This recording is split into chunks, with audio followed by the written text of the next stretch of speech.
सोचो, एक ऐसी दुनिया जहां बस बर्फ ही बर्फ है। एक ऐसा समय जब धरती का अधिकांश हिस्सा बर्फ की मोटी चादर से ढका हुआ था।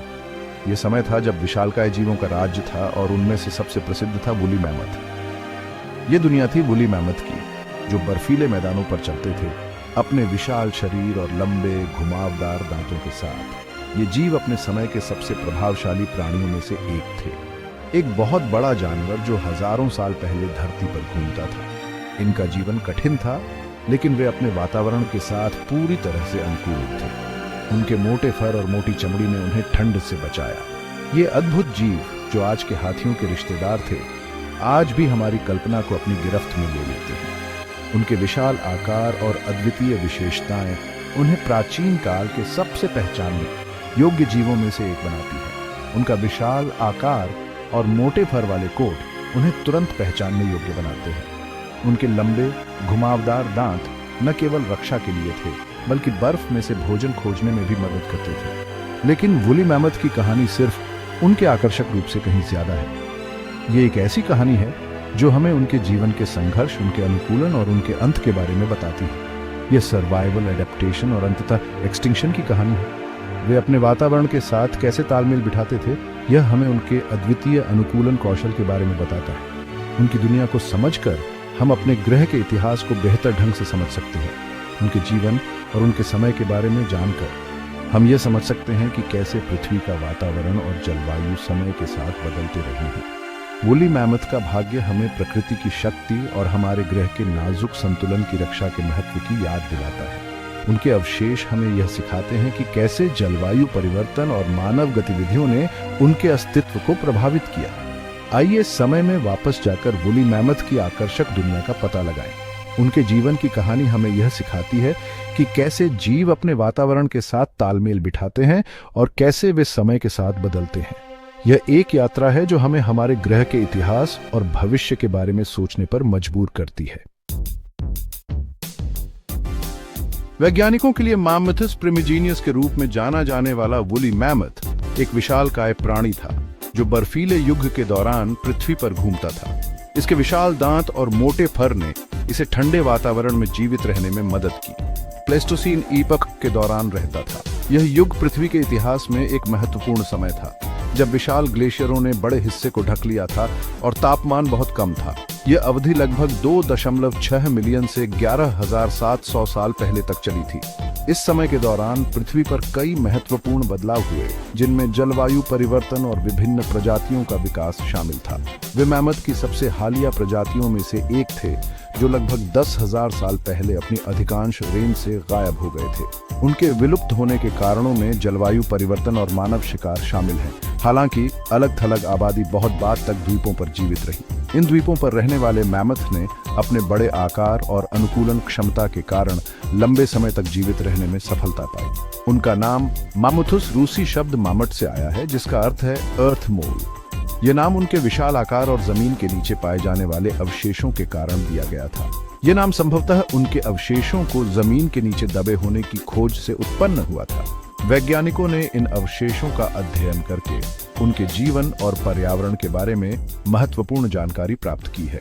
आज भी वूली मैमथ के अवशेष हमें पृथ्वी के प्राचीन इतिहास की झलक दिखाते हैं और हमें यह समझने में मदद करते हैं कि कैसे प्रजातियां समय के साथ बदलती हैं।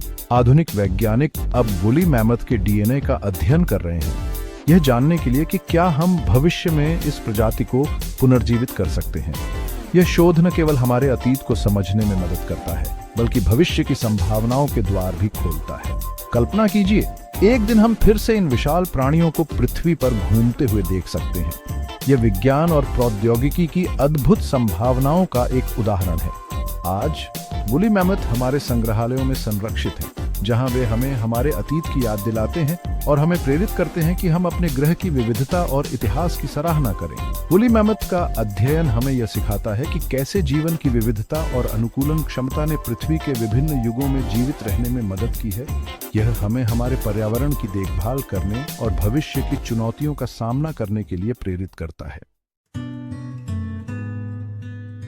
वूली मैमथ पिछले हिमयुग के ठंडे कठोर वातावरण के अनुकूल थे। उनका क्षेत्र उत्तरी गोलार्ध के विशाल क्षेत्रों में फैला हुआ था। इसमें यूरोप, एशिया और उत्तरी अमेरिका के कुछ हिस्से शामिल थे। वे मैमथ स्टेप नामक परिदृश्य में पनपे, जो एक ठंडा और सूखा घास का मैदान था। यह वातावरण, जबकि बंजर लग रहा था, विभिन्न प्रकार के पौधों के जीवन का समर्थन करता था, जो मैमथ के आहार का आधार बनते थे। वुली मैमथ हिमयुग के दिग्गज थे। वे कंधे पर 12 फीट तक ऊंचे खड़े थे, जो आज के अफ्रीकी हाथियों के आकार के बराबर हैं। उनकी सबसे विशिष्ट विशेषता उनके फर का मोटा, झबरा कोट था, जो 3 फीट तक लंबा हो सकता था। यह फर उनकी त्वचा के नीचे मोटी चर्बी की एक परत के साथ ठंडे तापमान के खिलाफ इंसुलेशन प्रदान करता था। उनके बड़े, घुमावदार दांत, जो 16 फीट तक लंबे हो सकते थे, संभवतः विभिन्न उद्देश्यों के लिए उपयोग किए जाते थे, जिसमें भोजन के लिए खुदाई करना, बर्फ साफ करना और शिकारियों से बचाव शामिल था। Section 5, the mammoth menu. Woolly mammoth herbivores थे, यानी वे सिर्फ पौधे खाते थे। उनके आहार में मुख्य रूप से घास, सेज और अन्य पौधे शामिल थे, जो उन्हें मैमथ स्टेपे पर मिल सकते थे। उनके लंबे दांत चारागाह के लिए उपयोगी उपकरण थे, जो उन्हें बर्फ के नीचे से पौधों को खोदने में मदद करते थे।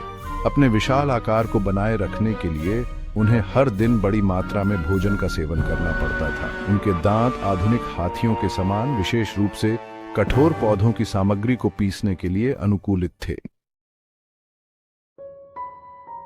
Section 6, the disappearance of giants. Woolly mammoth का विलुप्त होना एक जटिल कहानी है, जबकि सटीक कारण पर अभी भी बहस चल रही है। वैज्ञानिकों का मानना है कि कारकों के संयोजन से उनका अंत हुआ। जलवायु परिवर्तन ने महत्वपूर्ण भूमिका निभाई। जैसे जैसे पिछले हिमयुग के अंत में पृथ्वी गर्म हुई, मैमथ स्टेप सिकुड़ने लगी, जिससे आवास का नुकसान हुआ। मानव शिकार ने भी उनकी गिरावट में योगदान दिया। मनुष्य ने उनके मांस, खाल और हड्डियों के लिए मैमथ का शिकार किया। Section 7, bringing back the mammoth. Woolly mammoth को वापस लाने की संभावना ने वैज्ञानिकों और जनता को समान रूप से मोहित किया है। आनुवंशिकी और क्लोनिंग तकनीक में प्रगति ने इस असंभव प्रतीत होने वाले कारनामे को गंभीर चर्चा का विषय बना दिया है। वैज्ञानिक एक जीवित मैमथ को क्लोन करने के लिए जमे हुए मैमथ अवशेषों से निकाले गए प्राचीन डीएनए का उपयोग करने की संभावना तलाश रहे हैं। हालांकि यह एक बहुत बड़ा काम है, जो नैतिक और वैज्ञानिक चुनौतियों से भरा है। Section 8, frozen in time. Woolly mammoth के सबसे आकर्षक पहलुओं में से एक उनके अवशेषों का उल्लेखनीय संरक्षण है। आर्कटिक की परमाफ्रॉस्ट स्थितियों ने एक विशाल फ्रीजर की तरह काम किया है। हजारों वर्षों तक पूरे मैमथ शवों को संरक्षित रखा है। ये जमे हुए अवशेष उनके जीव, बायोलॉजी, रूप और यहां तक कि उनके अंतिम भोजन के बारे में अमूल्य अंतर्दृष्टि प्रदान करते हैं। अच्छी तरह से संरक्षित मैमथ्स की खोज विस्मित करना जारी रखती है और वैज्ञानिकों को अतीत में एक अनूठी खिड़की प्रदान करती है। Section 9, learning from the past. Woolly mammoth की कहानी केवल विलुप्त होने की कहानी नहीं है, बल्कि पृथ्वी पर जीवन की परस्पर वबंडनहाइट की याद दिलाती है। यह हमें यह भी सिखाती है कि कैसे प्राचीन जीवों का जीवन और उनका अंत हमारे वर्तमान और भविष्य को प्रभावित कर सकता है। इन प्राचीन दिग्गजों का अध्ययन करके हम न केवल उनके जीवन के बारे में जानते हैं, बल्कि हम पिछले पारिस्थितिक तंत्र और जलवायु परिवर्तन के प्रभाव की गहरी समझ प्राप्त करते हैं।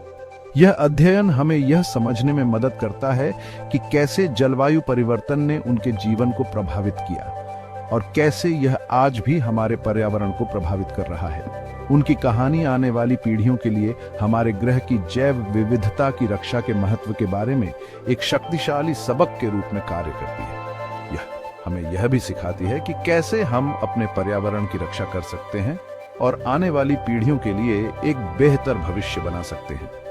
जैसे जैसे हम वुली मैमथ के रहस्यों को उजागर करते रहते हैं, हमें मूल्यवान ज्ञान प्राप्त होता है, जो वर्तमान और भविष्य की चुनौतियों से निपटने में हमारी मदद कर सकता है। यह ज्ञान हमें यह समझने में मदद करता है कि कैसे हम अपने पर्यावरण को बेहतर बना सकते हैं और कैसे हम अपने ग्रह की रक्षा कर सकते हैं। वुली मैमथ की कहानी हमें यह भी सिखाती है कि कैसे हम अपने अतीत से सीख सकते हैं और कैसे हम अपने भविष्य को बेहतर बना सकते हैं। यह हमें यह भी सिखाती है कि कैसे हम अपने पर्यावरण की रक्षा कर सकते हैं और कैसे हम अपने ग्रह की जैव विविधता को बनाए रख